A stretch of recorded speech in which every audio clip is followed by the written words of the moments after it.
Am I good? Yep. Good morning, everybody. We're just going to give it another minute. We know it's a tough time in the morning to get everybody out here. Talking about logistics, we were doing the drawing. Just show of hands, how many Android users do we have here? And iOS? Okay, the Android guys, you're not invited for the drawing. We're just going to do the iPhone guys. So we'll give it another minute and then we'll start. Is there a way to dim the lights a bit? I feel like Beyonce here.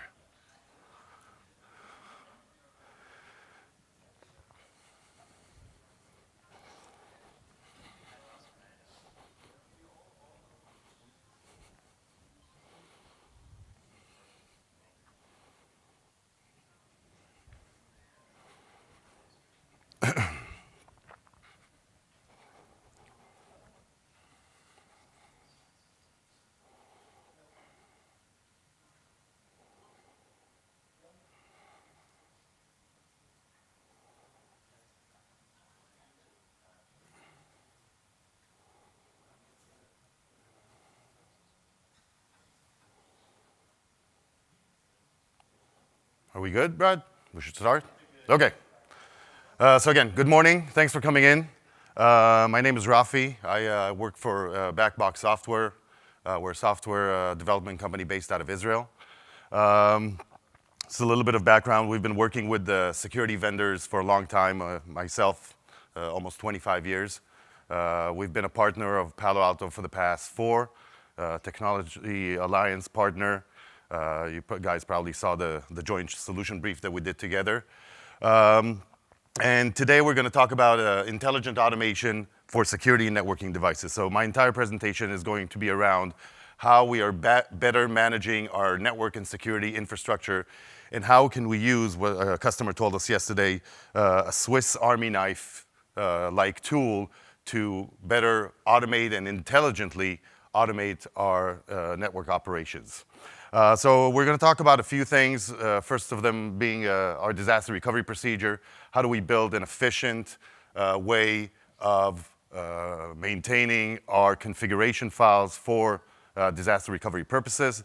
We're going to talk about how you can get rid of your Excel spreadsheets for managing your assets, your inventory in the network. We'll talk about network visibility, both on the network mapping and IPAM side, getting rid of hopefully your Visio. Not that we're anti-Microsoft, we don't want to get rid of all your Office applications, but help you better see your network dynamically and intuitively. We'll talk about how we can push configurations back to devices, how we can take a single line of configuration or multiple lines of configurations and push them to multiple devices, mitigating risk and saving you a lot of time.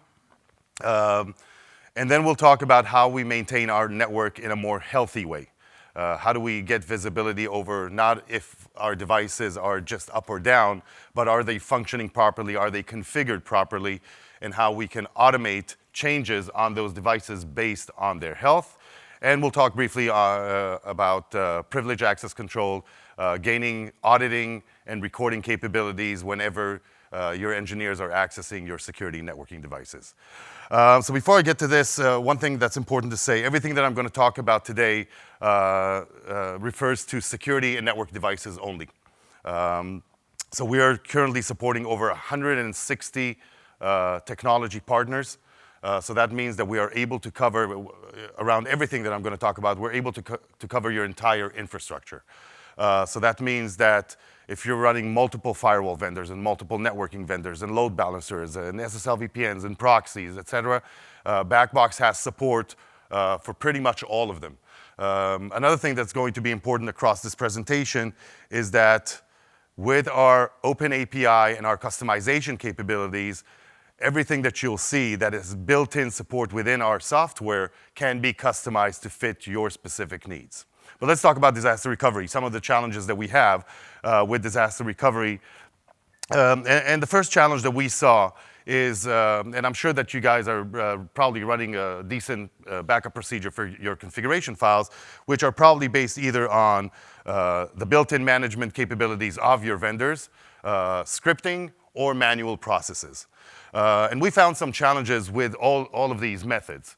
And what we wanted to achieve understanding the challenges that we have, is how do we make sure that while we're backing up the configuration files of our devices, we're storing them securely in one central location, we're verifying the integrity of our files, we're making sure that we have a very structured disaster recovery procedure in case a device fails. And we wanted to make sure that we give you multiple options for recovery. So the challenge with backup is obvious. We want to make sure that if any of our devices fail for any reason, this could be a software failure, hardware replacement, human error, whatever it is, we want to make sure that we have two things. We want to make sure that we have the correct files that we want to recover, that those are the files that we are intending to recover, and we want to make sure that we have either an automated way of recovering them, or at least that we know the procedure if we want to recover them, for example, offline. So talking about these different components, I want to give some use cases. So let's talk about the procedure of backing up and recovering a configuration file. So with our software, basically on schedule, Backbox will go out and connect to each and every device on your network. Now the cool thing about this is that we'll never require any agents to be installed. So you don't have to make any changes on your actual devices. Backbox will always support the protocols that are built into the devices. So for example, with Palo Alto, whether it be Panorama or the PA devices, we'll use either SSH or HTTPS. So you don't have to install anything, you don't have to change any of the configurations. So Backbox will authenticate to the device, execute the built-in procedures that we have for backing up that device, again, whether it be Panorama or the PA, and then we'll store them securely within our software once we verify the integrity of the files. And the verification that we run is very important because we've seen a lot of times organizations where they thought they had a good backup file, they had the script running, or even had the Panorama itself back up the configuration, but for some reason it was either corrupt, it was the wrong size, or somebody tampered with the file. So we're running the different verifications, SHA-256 checksum. We're making sure that the size is within an acceptable range. We're making sure for compressed files that they're not corrupted, so we're actually test uncompressing them to make sure that they're not corrupted. And we're looking in the content. So for example, if we're pulling an XML file from Palo Alto, we'll make sure that it has the right beginning and the right ending to make sure that the file is actually legit. And then we'll store it securely so you can access it whenever you need. So let's talk about the next step. A device fails, or you're replacing a device, you're moving from one platform to another. Maybe you're moving from an on-premise to the cloud. And then we have two methods of recovering this configuration. The first one is a manual process where we can actually choose the file from our list of backup files, which, by the way, you can maintain as many as you need. You can maintain a week, a month, a full year, depending on disk space. We'll choose our file, download it to our laptop, for example, if we want to do an offline recovery process. And then use the built-in disaster recovery procedures that we have in order to recover that device offline before we actually put it in production. The second method is a single-click recovery. A single-click recovery for us means that after you choose the backup file that you do want to recover, Backbox will not only run that procedure automatically, but it will verify using that same SHA-256 checksum that the file has not changed, that somebody did not log in to our application, maybe modified the file, maybe added some rules that were not supposed to be there. So we'll verify that it is actually the same file, and then we will automatically recover. So we will connect to the device, we will upload the new configuration, we will reboot it if we need to, we will then verify that that configuration is actually deployed. So with our disaster recovery, we really want to make sure that we have two things in place. One, that we're minimizing downtime, right? Because whenever a device fails, you want to come back online really fast. And the second, we want to save you time, both in the actual backup process, so eliminating the need to write scripts, and in the recovery process, whether you're doing it manually or automatically. The next thing that I mentioned before is the asset management. So asset management for us means that we want to be able to maintain a good list, an accurate list of all the assets that we have on the network. Now, for the IT world, the desktops and the servers, there are a lot of solutions out there that will give you the inventory information. But the challenge is supporting over 160 technology vendors is how do we maintain an up-to-date list of our security and networking devices. So with Backbox, every time that we log in using the previous methods that I mentioned, we're actually collecting the dynamic information for your assets. So this could be your serial numbers, the model types, versions, signatures, etc. And by that, we are able to establish a good procedure, for example, for upgrading our devices. So if we want to do a migration from PA 6.1 and we want to go all the way up to 8.1, we want to make sure two things. One, that the versions are actually supported, so we can move from one version to another. And the second is that the hardware platform actually supports it. So with our inventory, our dynamic inventory, at any given point, you'll be able to see all your assets in the network, Palo Alto or other, and get all the information you need, for example, if you want to upgrade that device. So we will generate the report, give you the ability to filter out. So let's find all the devices that are still running 6.1, which means it's going to be probably a 2 or more hop upgrade, and then we'll be able to better plan that upgrade process. Our inventory, I mentioned this in the beginning, our inventory is customizable. So the fields that you're seeing on the screen now, those are the built-in fields that we thought were important. But these are customizable. That means that if you want other information to be collected in here, let's say we want the application version in addition to the actual software version. If we want the application version from Palo Alto, we can add that.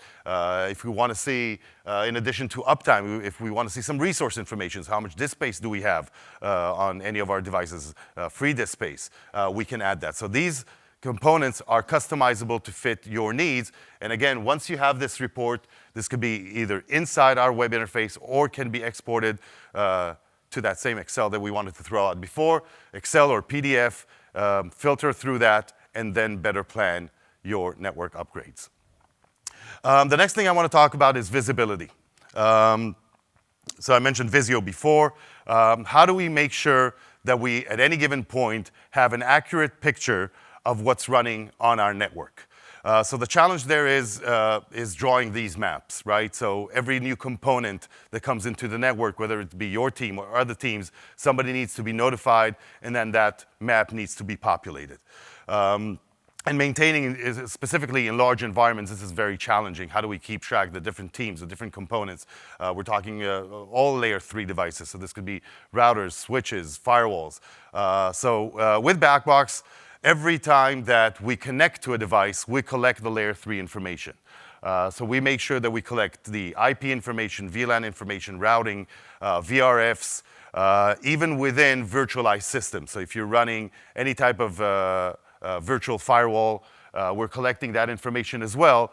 And we are able to then give you a single view of your network map, being able to zoom in, zoom out, search, filter, and find your components.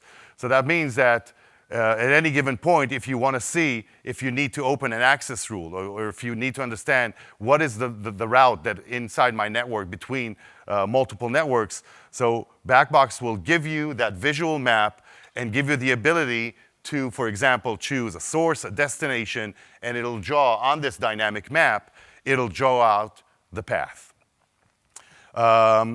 So with the network visibility, we support every device that is already configured within our software, and you can add your own. So if you have devices that are not in there, for example, you have a storage system that's very critical but not part of our automation process, or if you have cloud devices that you want to add, this map is again customizable. You can add your own in addition to what we're going to populate dynamically. With your permission, I'm going to leave the questions to the end, but if you have any, just remember them. Next thing I want to talk about, and this is probably the coolest thing that we have within Backbox, is our orchestration. How do we now take a single task that needs to be performed on multiple devices and do this very efficiently? So the challenges there is deploying configuration changes on multiple devices is very time consuming. If you need to push a single line of configuration to 1,000 switches, you're either going to have to write a script or you're going to do it manually, and it's going to be very time consuming. It's prone to human error. If you're going to do the same repetitive task over and over, people make mistakes. And if we want to make a change, that means that we'll have to give an individual, which could be a junior engineer, we're going to have to give them full read-write access to the device itself. And this is a huge challenge that we have with all security and networking vendors, where if you want to push a configuration change to a device, it's always going to be write permissions to that device. And once we give them, for example, with Palo Alto, write permissions to the Panorama or the PA, they can make any change they want. They're not limited to that change that they were supposed to do. So what we want to do with the automation of configuration changes is make it very quick. So take that one line, multiple lines, take that patch that we want to deploy, and be able to push it to hundreds and thousands of devices with a single click. And we want to make sure that we can track progression of these changes. So if we have multiple changes that we want to do on multiple devices, we want to make sure that we're not just like a regular script, we're not just going through the motions. So we want to make sure that every task that we run is actually completed successfully, verified before we move on to the next task within that job that we want to accomplish. We want to make sure that we're not moving from one device to another before the previous device actually gets the configuration pushed properly. Patching is a huge challenge. This could be an iOS upgrade for a Cisco device. This could be a version upgrade for Palo Alto. So I mentioned before, if we want to move from 7.1 to 8.1, it's always going to be a two-step process. So we have to go to the major versions. So we have to go to 8.0 and then 8.1. And if you have to do this over 100 firewalls, then obviously that's going to be a big challenge and very time-consuming. So we eliminate the need to give a junior engineer or any engineer read-write access to the platform. Because if you do it through our software, we will authenticate, we will connect. The engineer never has to connect to the management platform. Therefore, they're not going to be able to make changes that they were not supposed to do. And of course, every process that we run is going to be verified. So if we're running an upgrade process and we need to go those two versions, so to 8 and 8.1, we will upgrade to 8.0, verify that it was actually upgraded, that the upgrade was successful before we continue. And if we don't, we'll always have automatically a way to roll back. And because I talked about the disaster recovery before, when we roll back, or if we need to roll back, we'll also be able to bring back the configuration because we backed it up with our disaster recovery procedures. So let's talk about a couple of examples for orchestration. So this is a challenge that we heard from a lot of customers. Office 365. So the challenge with Office 365 is that Microsoft continuously changes the address space that they're using for accessing the Office 365 applications. These are some of the numbers. It's approximately 1,700 different objects that you need to create within your policy. Now, why would I need to create them? If I want to give my organization access. So here's a scenario. We have a proxy server installed. Everything is running through that proxy, but some of the Office 365 applications, such as Skype, for example, is not going to work properly through a proxy. So we want to now exclude the IPv4, IPv6 URLs and FQDNs specifically for Skype out of that proxy access. The way to do that, probably within your PAC file, you're going to put those exclusions. But now, how do we populate our firewall management platform to actually allow those address spaces to go through? You would then have to, with Skype, it's going to be probably around 150 different objects that you have to create, and then you have to create the access rules. The problem is Microsoft continuously changes these lists. So that means that every week that Microsoft releases a new XML file, you have to do two things. One, add all the objects that did not exist before, and you probably want to remove the ones that Microsoft removed. Now, this is very time-consuming, very challenging, and usually you won't even know until one of your users is going to complain that Skype is not working properly. So with Backbox, what we do, we will connect to Office 365, we will download that XML file, we will parse it, and we will automatically populate the list of objects based on groups, based on application, based on type of objects, such as IPv4, IPv6 URLs, etc., and populate your management platform. The only thing you have to do then, if you already have the access rule enabled, then it's going to work right out of the bat. If you don't, you just create an access rule with that group that we created called Skype, push the policy, and you're good to go.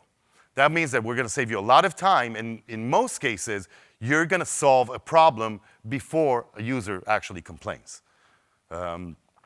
So this is one use case. Let's talk about another use case. And one thing to remember is that a lot of the use cases and a lot of the built-in orchestration capabilities that we have are actually based on customer needs. So we're listening to all our customers, understanding what are those needs. We have dozens of different tasks that we can perform automatically. But every time a new use case comes from a customer, we create that task for them, and then we populate it within our software, and our entire community gets to enjoy that orchestration the next time. So let's talk about another scenario. So how do we deploy radius authentication on, this was a customer that had 2,400 HP switches.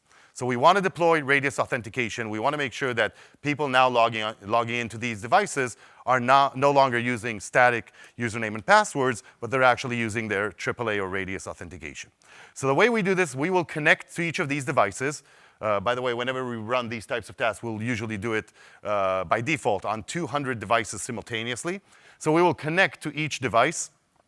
We will deploy the radius configuration, and you would think that we would then save the config and then move on to the next switch. And that you could probably accomplish with a script. The problem is, how do we verify that that configuration was actually deployed properly? So if you're doing this with a script, you're probably going to save the configurations, you're going to move on to the next switch, but if there was any problem in the way, you're now locked out of your switch. You have no access, radius was not configured properly, but it is configured in some way, and now users cannot log in. So our intelligent automation allows us to, while we're connected to that device and deploying that config change, maintaining that open session, we're going to then reconnect to the device and actually test the radius authentication. So we're going to now log in as a second session with that radius username and password and actually verify that the login was successful. Only if it was successful will we then commit the changes and move on to the next device. And if it wasn't for any reason, we will roll back to the previous configuration and notify you that that change was either successful or not. So again, going back to what I mentioned before with our disaster recovery, everything within our software is verified. So we want to make sure that every change that we push got deployed properly and can actually be usable. And I'll mention a third example of how we can help you upgrade. In this example, it's going to be a clustered firewall. So with this, what we want to do is we want to be able to make sure that not only are we upgrading the device, even if it's a multiple patch upgrade path, but also give us the ability to control the cluster and make sure that we're not getting any downtime. So what we'll do is we'll connect to that cluster, find out which of the cluster nodes is active and which one is passive, and then we'll start a process on the passive. So before we actually start the upgrade process, we will run multiple checks. And this is an example of how many routes do we have on that device and how many interfaces and VLANs. And as an example, how many sessions do we have on that firewall at that point. Once we collect this information, we will start the upgrade process. We will take the upgrade file, upload it to the device, automatically run the upgrade process, as I mentioned before, reboot it if we need to. And then when the system comes up, we will then check the version, make sure that we actually got to the version that was intended, and then rerun those same checks to make sure that the device is actually working properly. So same number of interfaces and VLANs, same number of routes, and that the session table is in an acceptable range. So it's not going to be the exact number, but if it's within 15-20% range, we're probably in good shape. Once we complete that, based on whether all these tests were successful, we're either going to go on with the primary, so fail over the cluster, make sure that we're not getting any downtime, fail over the cluster to what used to be the secondary, now the primary, and run that entire process on the second device. If for any reason during that whole process something goes wrong, we will roll back everything. So we didn't affect production because the active was still active, but we will roll back the passive device, downgrade it to the previous version, and again, we'll take the configuration file that we already have because we ran a backup before we started, restore the configuration, and bring that device to the state that it was before. Now, everything that I mentioned, the disaster recovery, the orchestration, everything, of course, is followed by notifications.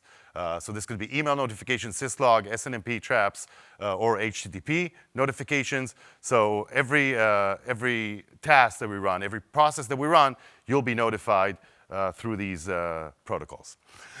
Next thing that I want to talk about is how do we plan better? How do we make sure that, so we talked about the disaster recovery, the devices are up. Now we want to make sure that they're actually functioning properly, they're healthy, and that they are configured in compliance with your own internal corporate standard. And this is what we refer to as IntelliChecks, if you came by our booth and saw a demo. So this is our IntelliChecks. So let's talk about some of these challenges. Most monitoring solutions will probably tell you if the device is up or down by either pinging the device, polling services, or listening to ports. We want to do something better. We want to make sure that we're getting intelligent information from the devices. If you are planning, usually when you buy a new device, you probably want to get it for 3 years. So if you're planning for growth, how do we know how much did our environment grow? How much more load do we have on our infrastructure, on our firewalls? So with our IntelliChecks, we have the ability to, again, not check if the device is up or down, but actually look at application-specific parameters to see if your device is functioning properly. So this could be checking, for example, the session table with Palo Alto, making sure that we're not reaching the threshold of allowed sessions, and then if we actually get there, the firewall is going to stop forwarding packets.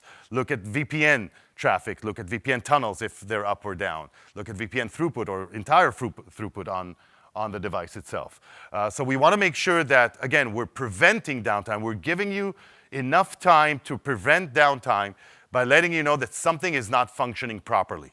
If our cluster is flapping, so you'll never know because it's going to fail over. So if an interface, I'm sorry, it's flapping, you won't know because every time it goes down, the cluster is going to fail over.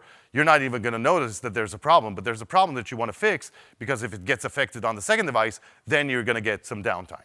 So we want to make sure that we give you enough time and enough information to let you know that the device is up, but it's not functioning as we expected. So this is on the performance forecasting and the health checks of the devices. And we're collecting all this information over time so you can better plan for the future. So if we're looking at the session table, for example, we'll collect that data and we will show you graphs over time so you can see the growth of your environment. And when you need to replace your device, you now have information on, we've grown 50%, and it's not a guess on what kind of PA device do I need to buy for the next 3 years. The additional thing that we do outside of the performance and the health is actually look at the configuration itself. And we're trying to give you information to make sure that that device complies with your corporate standard. So this could be operational parameters such as, do I have the right NTP and DNS server configured on my DMZ firewalls? Or this could be security parameters such as, do I have, by mistake, Telnet enabled on one of my firewalls? Am I running SNMP v1, which I'm supposed to be running SNMP v3? So we'll look at those parameters and give you information whether that device, what is that gap between your corporate standard and what the device is actually running. And the cool thing about this, if we find a problem within those configurations, we can automatically remediate the issue. So we can fix it. So if we were expecting an NTP server on a device to be a certain IP address, we find that either that IP is not there at all or it's a different IP, we can automatically fix it, change the configuration, and notify you. So a couple of use cases. So I talked about the VPN throughput. We'll connect to the device, collect that traffic information, expect a certain threshold. And again, I'm sorry that I'm being repetitive, but all these thresholds are customizable. Obviously, each environment is going to be different. A certain throughput for one organization is not going to be the same for another. Expect a certain threshold, and whenever we exceed it, we'll let you know. That means that you should have enough time. If you need to, for example, go and increase the session table, go fix the issue before it actually affects the network. And of course, we'll collect this over time, as I mentioned, and give you that visibility to how that growth should look like. VPN throughput and VPN clients, same thing. We will monitor and we'll show you the deviation. If by default you're expecting 100 users to be connected at any given time or thereabouts to be connected, and all of a sudden you have 500 users or 2 users, then something wrong. So we'll collect that information, look at that deviation percentage-wise, and notify you that something is different. Something is not performing the way that we were expecting. So as far as the security compliance and making sure that our configuration actually aligns with what we're expecting. So here's a use case where we're going to connect to each of our layer 2 or layer 3 switches, check the configuration. So this could be SNMP version, whether Telnet is enabled or not. And then we will alert of that difference between what you're expecting and what is actually happening on the device. And as I mentioned, if we want, Backbox can automatically make that change for you and notify that it actually happened and send that information, that notification information, to your notification servers. The last thing that I want to talk about, are we good on time? Yep. The last thing that I want to talk about is access control, so privileged access control to our security and network devices. The challenge there is, first thing, you have to open multiple firewall rules in order to allow your engineers to connect to all your devices. So each engineer that needs to connect to the firewall, the switch, the load balancer will need a firewall rule. So that's a lot of firewall rules. The second issue, and there are configuration management software out there where you can track and see the changes of firewall rules. But what happens on CLI? If somebody logs into a PA device in CLI and makes a change or executes a command, there's no tracking, there's no audit for what they do. So what we want to do is basically give you a jump box. One gateway to connect to all your devices via CLI, Telnet or SSH, HTTP, HTTPS, and RDP. So that means that we can eliminate all the firewall rules that we need. Only the jump box will have access to that device. The second thing is we have built-in single-click commands. So if somebody needs to execute a command to get information, but they don't remember the syntax, we have predefined links where you can click on that link, and we will send out the entire syntax for that command. We're logging everything, both in web RDP and, of course, in CLI. So you'll get a full audit log of that session. And we are video recording everything. So you can, if something happened, you need to go back, you'll be able to see a full video recording for that device. And, of course, a searchable history where we can actually type a command that we're looking for. So somebody did reload on a switch. We can look for that specific command, and we'll be able to see all the sessions where that command executed, and then, again, either see the trail log, the audit log of that session, or see a video recording. And everything that I mentioned is, of course, based on the roles of the user. So we are able to give you multi-tenancy and role-based administration, where everything that I talked about is going to be based on the role of the user. So that means that either for the enterprise, when you deploy Backbox on-premise, you'll be able to create your own groups and assign devices to those groups. And within those groups, give specific permissions for individuals to execute tasks. So we can say that one individual can run backups and another can recover. So here's a use case for the access control. An individual logs into Backbox to us. They are no longer logging in to the device itself. Then based on their list of enabled devices, they'll choose to connect via SSH, Telnet, HTTP, or RDP. And everything that they do within that session from that point on is going to be audited into a log and video recorded. So that is the platform. So I mentioned that Backbox can be either an on-premise solution or a cloud-based solution. So we have two types of organizations that are using Backbox. One is, again, the enterprise usually will deploy Backbox on-premise. We're a software-only solution, so you can spin it off on any VM platform. So the enterprise will usually deploy it. Backbox supports a distributed architecture where you can have agents of Backbox deployed across a geographical region. We support high availability, of course. And the other type of organization is a managed security service provider. So as a service provider, you can deploy Backbox either in your NOC, your SOC, in the cloud, and provide services, all these services, to your customers, again, understanding that we have that support for multi-tenancy. I think we're going to go to the Q&A now. You mentioned, is this microphone? Yep. Well, before I turn it on, do we have any questions? We got to have some questions.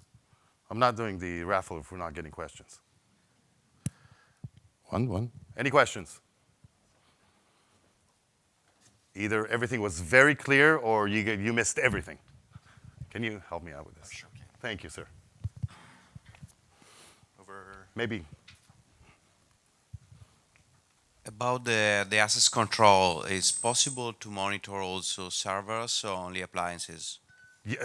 Every device that you will configure within Backbox, this could be Windows servers, Linux servers, every server that you configure within Backbox, that means that we have an IP address, we understand what type of device it is, can be used for the access control. It doesn't have to be a security or network device.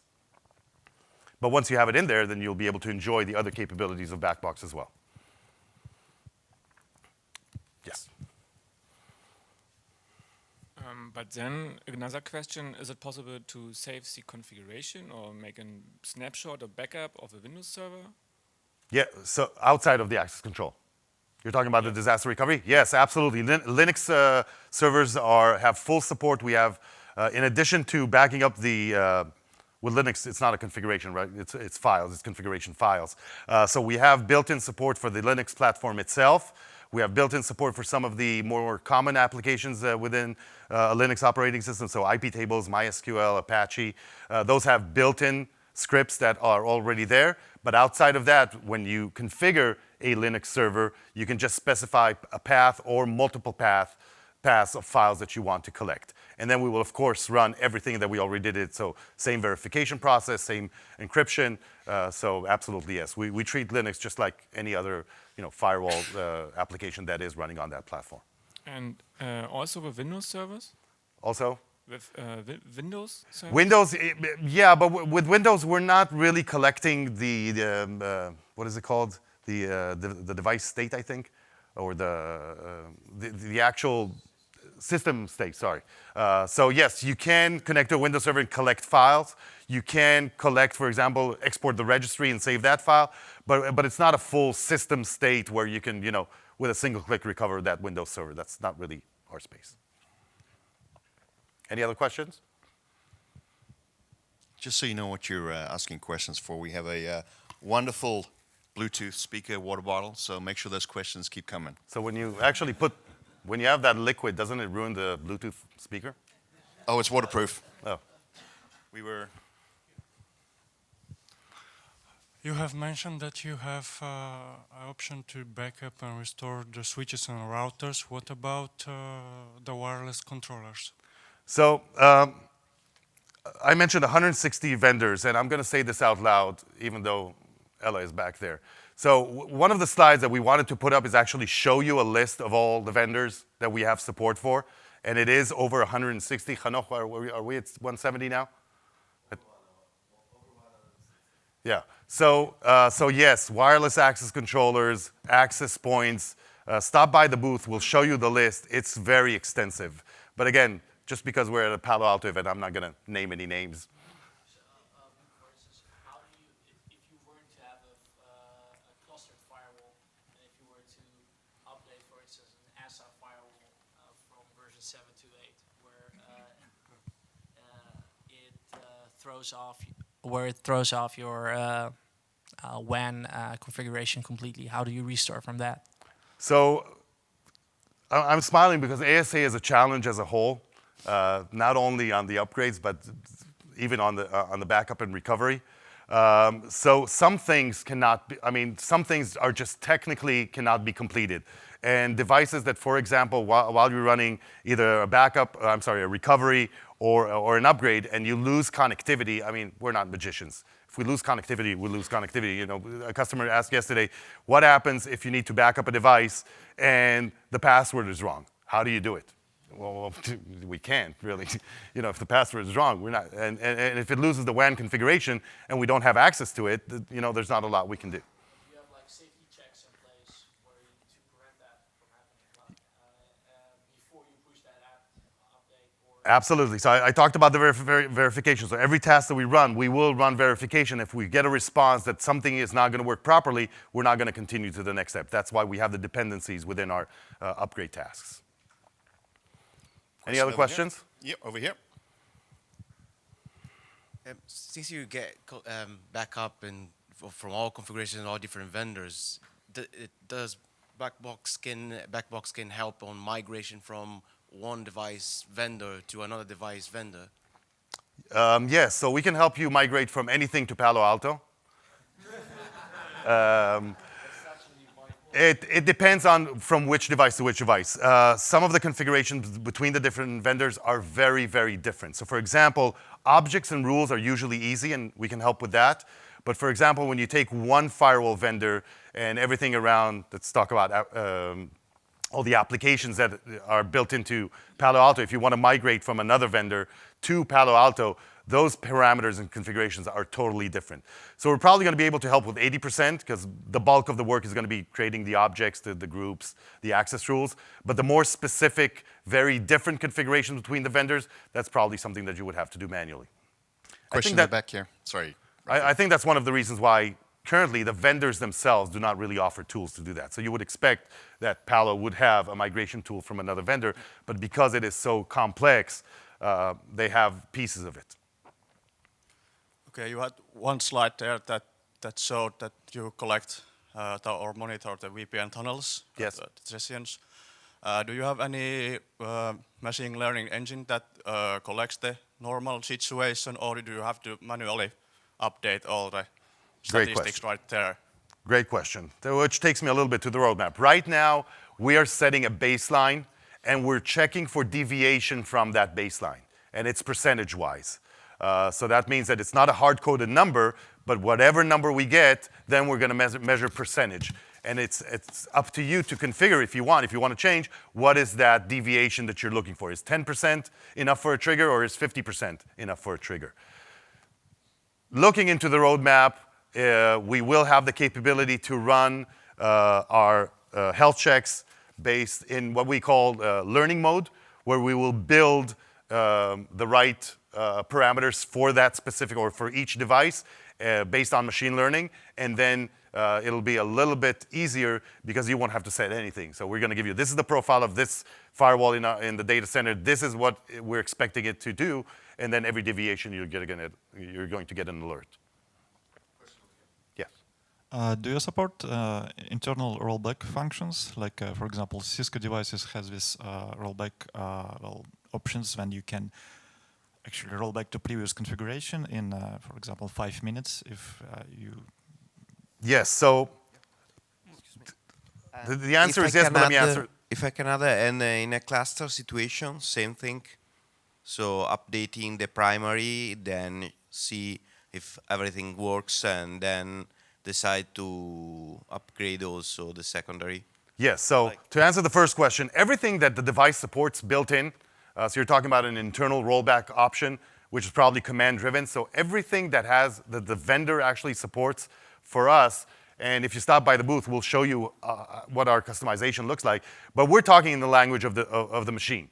So if there is an internal rollback option, we can utilize that, and then if within 5 minutes something didn't happen, something that was expected, we can automatically roll back. To answer the second question regarding the cluster, absolutely yes. We will not upgrade the second node before the node is successful and all the parameters were verified. Hi. This side. Oh, maybe. yep.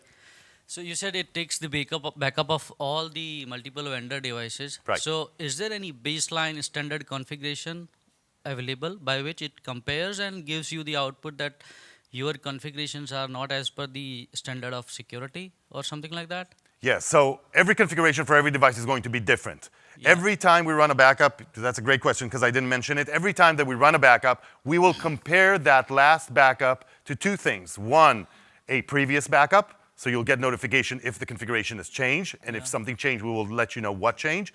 And to answer your specific question, we will compare it to a baseline. But the baseline is what you tell us the baseline is. So one of the things that we support, you can import a template from any vendor, put it in our application, and that would be the baseline. And we will show you deviations from that baseline. Now, the challenge there is, obviously, some of the parameters are going to align with that baseline, but some, such as the IP address, password, maybe routing, is very unique for each device. So when we do that comparison, we can also exclude parameters that have to be different from one device to another. Thank you. Over here, Brad. So I think we've got time for probably 2 more questions, and then... Okay. Hi. So you said your solution also supports cloud. This means that in order to connect to your network, you need to open some ports in your firewall, port 80, port 443, which is actually a security risk. How do you overcome that risk? I mean, how do we know that jump box actually wants to connect to our network? So in order to do everything that we do, I mentioned this in the beginning, we're going to utilize the protocols that already exist. Now the question is, if you're talking about the access control, the question is, do we want to now allow 10 engineers to connect to our 10 firewalls, which is basically within the matrix of the policy is hidden 100 rules, or do we want just one rule from one IP to those, or 10 rules from that one IP from Backbox to the server? So we're actually not adding more risk, we're eliminating risk, because we're going to narrow the gap within those firewall rules. Now, there is no way to access the device if the port is not open. So again, just like talking about the password or the rollback, I mean, if we have no access, we cannot give you access. But we think that we are at least minimizing those access rules by giving you a single system to come in from. Last question here, Rafi. Okay. An easy question. Lastly, do you have phone support, email support? Do you have 24/7? Yes. Great question. So I mentioned R&D is based out of Israel, but we have presence in Europe and in the US. We are operating 24/7. Our SLAs range from 8 to 5 next business day to 24/7, 1 hour response time. Absolutely. Okay, so, last question. He's the boss, so I have to comply. Hi. You have been talking about existing infrastructure here, but will you integrate a device provisioning function in the future? Like for new device, if you have a baseline, you could imagine that if you provision a new device, you want to use this baseline for the initial configuration. That's already built in. So within our orchestration, you can set, as we mentioned before, a baseline configuration. Once you provision a new device, you can use that task to push the configuration to that new device with the specific unique parameters that apply to that device. So that's something that we already built in. Okay, so we are out of time. We're getting kicked out, I think. Yeah. I'm going to disappoint, and we did this on purpose. That's why I saved it for last so nobody gets up. We're going to do the drawing at 1 o'clock at the booth. So we want to create some noise. So everybody who's here was scanned. So during lunch, I think it's between noon and 1:30. So at 1 o'clock, come by our booth. That's when we're going to give away the iPhone. So just get scanned, make sure. Thank you very much for coming. Yeah, just on the way out, make sure you grab we got a wireless charger here, so a power bank for everyone that attended. So I think that'll be great. And there's certainly time outside for more questions. Right, if you have any questions, stop by the booth. But we are being evicted here, so thank you. Thank you, everybody. Appreciate it.